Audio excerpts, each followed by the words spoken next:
রাধে রাধে। ওম নমো ভগবতে বাসুদেবায়। ওম নমো ভগবতে বাসুদেবায়। ওম নমো ভগবতে বাসুদেবায়। শ্রীমদ্ ভাগবত তৃতীয় স্কন্দ স্থানম সৃষ্টি স্থিতি ষড়বিংশতি অধ্যায় জরা প্রকৃতির মৌলিক তত্ত্ব। শ্লোক ১১।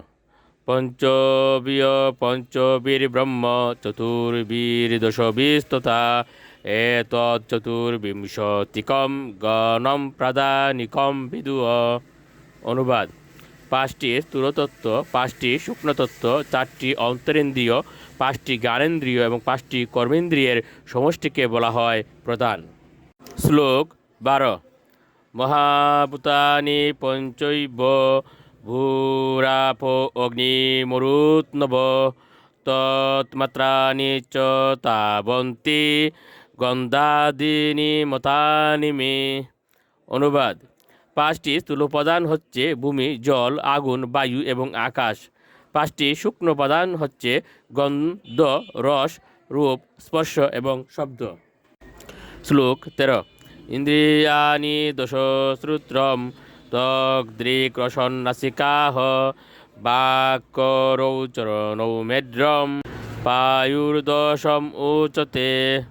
অনুবাদ: জ্ঞানেন্দ্রিয় এবং কর্মেন্দ্রিয়ের সংখ্যা ১০, যথা শ্রবণেন্দ্রিয়, স্বাদেন্দ্রিয়, স্পর্শেন্দ্রিয়, দর্শনেন্দ্রিয়, ঘ্রাণেন্দ্রিয়, বাগেন্দ্রিয়, হস্তদ্বয়, পদদ্বয়, জননেন্দ্রিয় এবং পায়ু।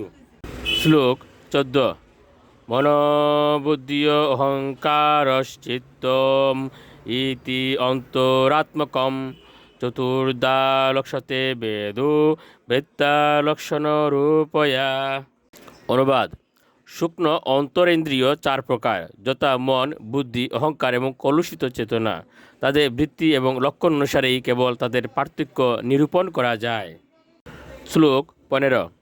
এতাবানেব সংখ্যাতু ব্রহ্মণঃ গুণৈঃ সন্নিবেশ মহা প্রুক্ত কাল পঞ্চবিংশক। অনুবাদ: এই সকলকে বলা হয় সগুণ ব্রহ্ম। এদের সমন্বয় সাধন করে যে কাল, তাকে পঞ্চবিংশতি তত্ত্ব বলে বিবেচনা করা হয়। রাধে রাধে।